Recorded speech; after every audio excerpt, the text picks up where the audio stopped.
Di tahun pertama dari 3 tahun ini Allah memerintahkan langit menahan sepertiga airnya, maka sepertiga air tidak turun. Dan Allah melarang bumi untuk tidak menumbuhkan sepertiga tanamannya, maka kekeringan merajalela di mana-mana. Di tahun yang kedua Allah memerintahkan langit antah bisa sudusai matriha. Allah perintahkan langit menahan 2/3 airnya. Lalu Allah perintahkan bumi menahan 2/3 tanamannya. Maka gagal panen makin tersebar di seluruh dunia. Nah, yang di tahun ketiga Allah perintahkan pada langit untuk menahan semua airnya. Fala tuktira qutrtum minal minas sama. Maka tidak akan ada satu tetes pun, satu tahun tuh nggak ada setetes hujan pun. Dan setahun itu tidak akan ada satu tanaman pun tumbuh. Katsirun minan nas yamutu bisababil ju', akan banyak manusia yang mati karena kelaparan dahsyat itu. Ya, Siti Aisyah bertanya, "Ya Rasulullah, fabima ya'ishu nas bidzalika zaman ya Rasulullah?" Wahai Rasulullah, lalu manusia bertahan hidup dengan apa? Rasulullah menyatakan, bitakbir wa tahmid wa tahlil wa tasbih. Manusia akan hidup dengan subhanallah walhamdulillah wa la ilaha illallah wa akbar. Ya, yakfi lahum majra'at at-ta'am. Itu akan mencukupi mereka sebagaimana makanan mencukupi, mengenyangkan mereka. Tapi artinya bukan memang dengan tasbih itu kita kenyang. Tapi Allah menurunkan berkah di mana mereka bertasbih, bertakbir, bertahmid dan tahlil. Malaikat Allah turunkan untuk melindungi mereka. Majelis taklim seperti ini. Jadi kalau mau hijrah ke majelis taklim, di situ kita akan selamat. Itu kata Rasulullah. Nah, para sekalian, itu 3 tahun. Di tahun ketiga itulah Dajjal muncul. Dajjal akan datang pada suatu kaum, berkata pada kaum tadi, "Matabguna min rabbikum?" Apa yang kalian minta dari Tuhan kalian? Kaum itu berkata, "Katsirun minna yamutuna bisababil ju'. Lau tastati an ta'ti alaina ta'aman nasjudu laka rabban lana." Banyak dari kami meninggal karena kelaparan. Jika Anda bisa memberikan makanan pada kami, kami akan sujud menyembah Anda sebagai Tuhan. Maka Dajjal berkata pada mereka, "Mana pundi-pundi makanan kalian?" Maka mereka mengeluarkan pundi-pundi makanannya. Ada yang mengeluarkan baskom, tolombong, magicom, catering, misting. Dajjal menggerakkan tangannya di atas pundi-pundi itu, lalu mereka penuh dengan makanan. Maka sujudlah mereka kepada Dajjal, dan paling banyak itu adalah kaum wanita. Lalu datang Dajjal kepada kaum yang kekeringan. Mereka berkata kepada Dajjal, "Kami menginginkan agar Tuhan menurunkan hujan pada kami." Kata Dajjal, "Jika aku bisa menurunkan hujan, apa yang ingin kalian berikan padaku? Kami akan sujud menyembah Engkau sebagai Tuhan." Maka Dajjal mengangkat kedua tangannya, awannya dihalau, hitam awan di atas kaum itu, lalu katakan Dajjal kepada awan tadi, "Anzil ya sama' kulla matraki indak." Hai langit, turunkan semua airmu. Ngagebret hujan saat itu. Apa ngagebret bahasa Inggrisnya? Deras hujan mencurahkan. Sujudlah mereka kepada Dajjal, kebanyakan kaum wanita. Lalu Dajjal datang pada kaum yang beriman, dan Dajjal tidak mendapatkan apapun dari kaum beriman, karena mereka tahu itu Dajjal. Dan kaum beriman berlindung dari Dajjal. Maka Dajjal marah dan menjadikan negara mereka kering luar biasa. Lalu Dajjal pergi meninggalkan kaum beriman tadi. Dari jauh Dajjal menggerak-gerakkan tangannya, maka keluar segala sesuatu yang ada di bumi. Nah, itu kata Rasulullah 3 tahun sebelum kemunculan Dajjal. Nah, di saat itulah justru Islam akan zahir. Islam akan zahir. Ya, di mana Islam akan zahir, akan munculnya orang-orang pilihan Allah, aktor-aktor yang akan Allah munculkan. Yang pertama, Allah akan munculkan seorang pemuda yang akan mati di tangan Dajjal. Pemuda ini adalah pemuda terbaik imannya di muka bumi. Tidak ada yang lebih hebat imannya ketimbang pemuda ini. Ya, ketika Dajjal datang, kata Rasulullah, "Saya tidak Dajjal ilal Madinah." Dajjal akan datang ke Madinah. Wa huwa mani'un min dukhuliha. Tapi Dajjal terhalang memasuki Madinah. Fa inna likulli babin bawabatin Madinah lahu malakan. Karena setiap pintu gerbang dari Madinah ini dijaga oleh 2 malaikat. Bisihamihim, dengan panah mereka. Rasulullah menyebutnya dengan panah, bukan dengan AK-47. Setiap Dajjal mau masuk, dipanah dia. Dajjal takut, maka dia keluar, tinggal di bukit Jabal Habsi. Di saat itulah keluar pemuda tadi. Pemuda ini datang menghadap Dajjal. Orang sembunyi karena takut kepada Dajjal, justru dia datang menghadap Dajjal. "Ya gulam, hal tatakid ana rabbuk?" Dia ni rabbuka, "Hei pemuda, kamu yakin gak aku Tuhan kamu?" "Yang saya tahu Tuhan gak sejelek kamu, kamu mah jelek. Rambut kamu berkelek, mata kamu pecak sebelah." "La araftu li annaka Dajjal kama qala Rasulullah SAW." Yang aku tahu kamu Dajjal sebagaimana sabda Rasulullah. Dajjal marah. pegang dia, digergaji dari kepala sampai ujung kaki. Lalu Dajjal berkata di tengah-tengah tubuh pemuda ini,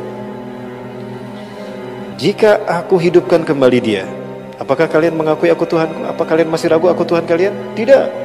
Dajjal menyatukan tubuh pemuda ini dan bertanya lagi setelah dihidupkan, ya gulam, majita tartabun aliani rabbuka? Hai kamu masih yakin? Masih ragu kalau aku Tuhan kamu? Bahkan aku makin yakin kamu tidak Dajjal. Dibunuhlah pemuda ini dan tidak ada lagi orang yang dibunuh setelah pemuda ini oleh Dajjal. Itulah pemuda yang terbaik imannya di muka bumi. Hari ini pemuda itu sudah ada.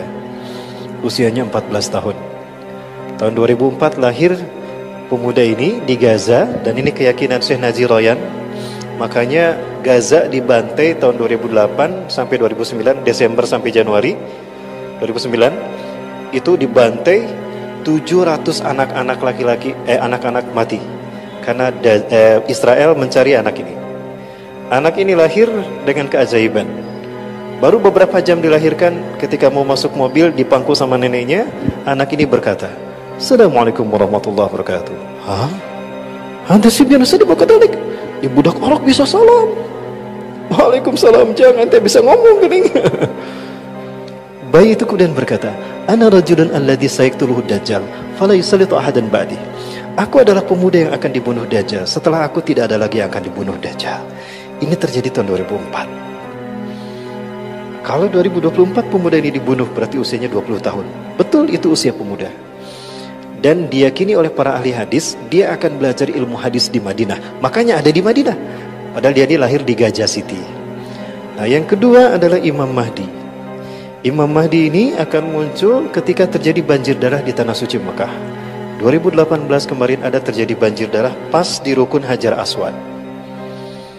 Pernah lihat ada banjir darah di Rukun Hajar Aswad? Ada orang yang jatuh dari Ka'bah, dari atas Ka'bah, ya, dari puncak Ka'bah. Ada orang yang iseng-isengan melihat Ka'bah itu kan ada 4 sudut. Jadi nyambung lagi teh kumaha jadi panglamin. Ka'bah itu ada 4 sudut.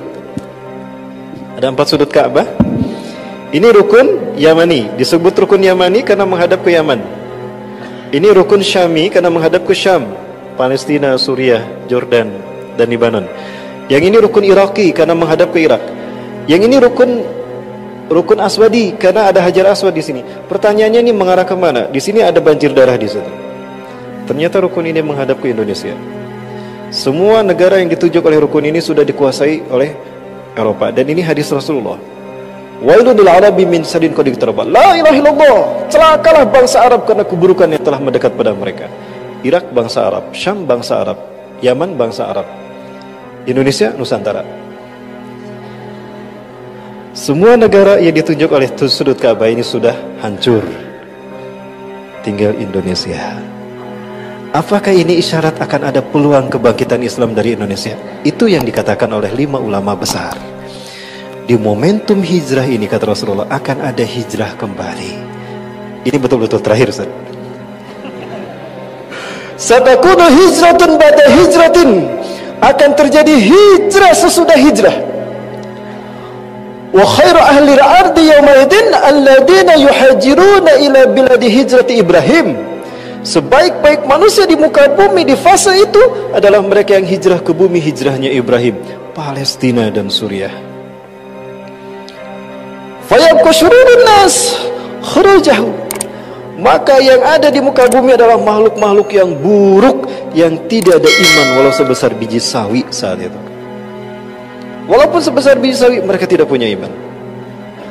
Para sahabat bertanya, Alisa fihi muslimun ya Rasulullah? Apakah tidak ada orang Islam di tengah-tengah mereka? Oh, banyak orang Islam saat itu. Lakinna imanuhum la yujawizu hanajirahum. Iman mereka tidak sampai ke tenggorokan. Jadi imannya cuma di casing aja. Banyak yang hijrah tapi salah hijrah. Banyak yang hijrah tapi cuma casingnya aja, isinya belum hijrah. Ya. Jadi cuma sampulnya aja Islam, tapi isinya belum diinstal, masih blank di dalamnya, masih jong ternyata, masih kosong. Nah, banyak umat Islam di sana. Dan mengerikannya, yang paling mengerikan kata Rasulullah, wa asyaru minhum al-ulama, yang paling buruk dari mereka adalah ulama, U-nya agak lama, untuk membedakan dengan ulama yang asli, yang Quran Sunnah. Allahu Akbar. Sekarang sudah bermunculan, artinya kita berada di fase kebangkitan Islam. Demi Allah, dalam hitungan sejarah, detik-detik kebangkitan Islam tidak lama lagi. Allahu Akbar. Allahu Akbar. Dan itu artinya kita akan menyaksikan khilafah tegak kembali. Itulah kenapa kita menamakan momen ini Amazing Muharram. Ini betul-betul dahsyat. Akan muncul fase yang terindah sebelum hari kiamat. Pertanyaannya, di mana posisi kita saat itu? Tentukan dari sekarang.